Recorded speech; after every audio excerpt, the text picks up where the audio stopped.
Morning, everyone. I hope you are well. As you can see, if I'm in the car, that means I'm on the way. The Wandering Jew. It's Friday. We made it. Lovely to be back with you all. I missed you whilst I was traveling. Beautiful wedding. Mazel tov to the Walensky family for the wedding of David and Ashley in Harrogate. May they be blessed with only simchas and nachas, and they merit to see them build a bayit Ne'eman B'Yisrael. Good morning, Carol, Peter, Michael, Mervyn, and everyone else who are still joining us from wherever they may be in the world. I'm not sure where you can go, but we're delighted that you're still able to join us and still coming through the door. So we're going to make a quick start. As always, Fridays are rather manic. So the first idea I want to share with you all is an idea that relates to the beginning of the parsha. The beginning of the parsha says, "Reeh anochi nosein lifnechem hayom bracha uklala." See, I am giving you today, says God, a blessing or a curse. In essence, the ability, the opportunity to exercise the godly gift of free will. That's what God is saying. And the obvious question is, if we have free will, we can choose right from wrong. Why is it we need to mention at the outset, see today? Just say you've got a choice in life. This is the life you're going to have if you follow my commandments, and this is the other treacherous path if you decide not to. And I think the answer is that initially, children are born with an innate smile, happiness, what we call simchas achayim. Right? Children are happy. They grow up. Generally speaking, children are born happy, content, and choose right from wrong. But there does come a point in life where all of a sudden, for some reason, it becomes far, far more complicated. We complicate things. Life becomes the waters become muddied. We become puzzled. We're not sure what we should do, what we shouldn't do, what's good, what's bad, what's right, what's wrong, what's happy, what's sad. It becomes all a bit muddled up. And one of the things that God wants to show us is if we're actually willing to open our eyes, to stand back from the blurry picture that's in front of us, if we take a step back and look at our lives, we'll be able to see the wood from the trees. We'll be able to see things in focus. We'll be able to contrast the colors and to be able to see the beautiful vista that we are blessed with. And therefore, blessing is there in our lives. Blessing is there. Good is there. But we've got to be able to take the time and to have the strength of character to take a step back, to pause and to consider what exactly is going on. What am I meant to be doing? What is the right thing for me to be doing in life? And if we do so, then you are able to see the blessings that the Almighty has bestowed on each and every one of us in our own unique way. That's point number one. Number two, good morning, all those that are still joining us. It's as follows. The Torah tells us in this week's parsha, a parsha that so often is ignored because it's summer holidays and people are away and distracted. Anyways, so it tells us that there is this concept of Ma'aser Sheni. Ma'aser Sheni is the second tithe. Now, if a person was meant to take it up, to separate it, and then it would be eaten in Jerusalem. Okay?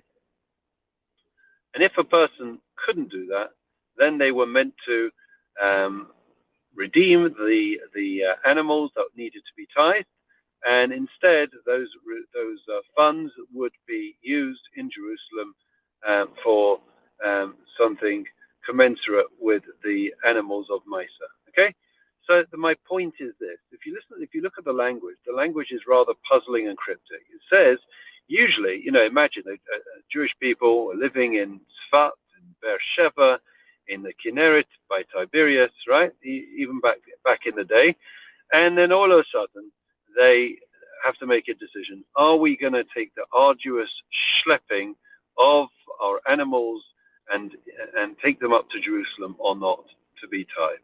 Right? Are we going to take the tithed animals? And the pasuk, the verse says as follows. Listen to this carefully. It says that if it's too difficult for you, right? If it's too arduous for you and it's too long, the journey, then you can redeem. Now that seems to be back to front, friends. First, it should have said that it's a long way, and because it's a long way, therefore you will not be able to schlepp. You won't be able to carry the animals. Why did it say it back to front? And the answer, I want to share a little story. And the story goes about a man that was very successful in business. He came from a very frum religious home. And yet, despite being charitable, he left it all behind. He took the high life, and he didn't continue the ways of his fathers and his father and his mother and his forefathers.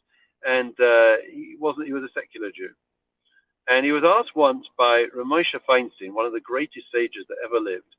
And he was asked by him, I knew your father. Your father was a religious man. He led a man of great faith, a man of great commitment to our people. Why is it that you didn't follow in his footsteps? He said quite simply, the man said, my father was a deeply religious man, and he kept all the commandments, all the precepts in the Torah. But you know something?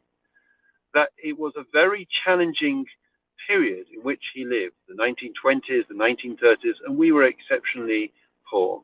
And whenever he did anything, he always did it with a krechs. He always did it with, it was schlepping. It was an effort. It didn't come with great gusto and excitement and enthusiasm and passion. He did it because he had to do it, but not with any real excitement about it.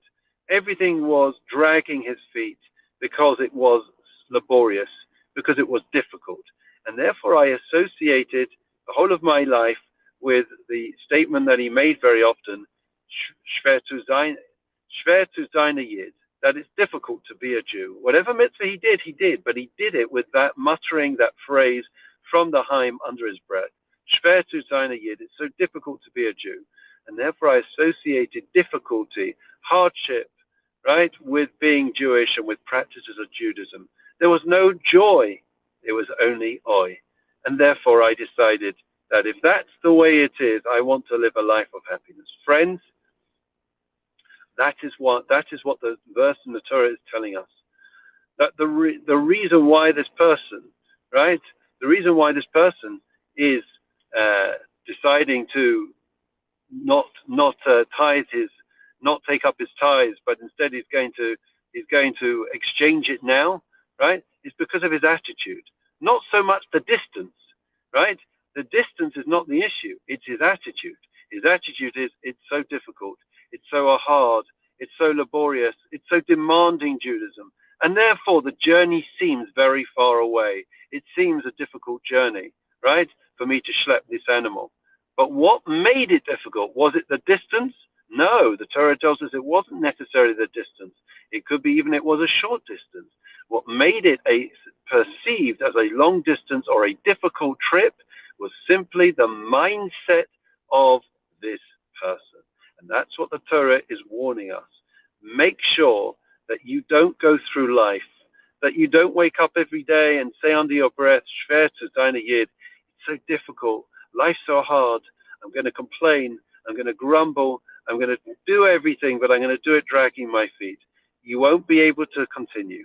You won't be able to thrive. You may survive, but you won't be able to be a success story, and it will rub off on your children, your grandchildren forevermore. They'll associate Judaism with difficulty and frustration and disappointment. Please God, we should be able to take this message to heart and perform the wonderful, beautiful precepts of our faith with great gusto, great excitement. And in this way, please God, we will be able to live a fulfilling, meaningful life. Amen. Take care.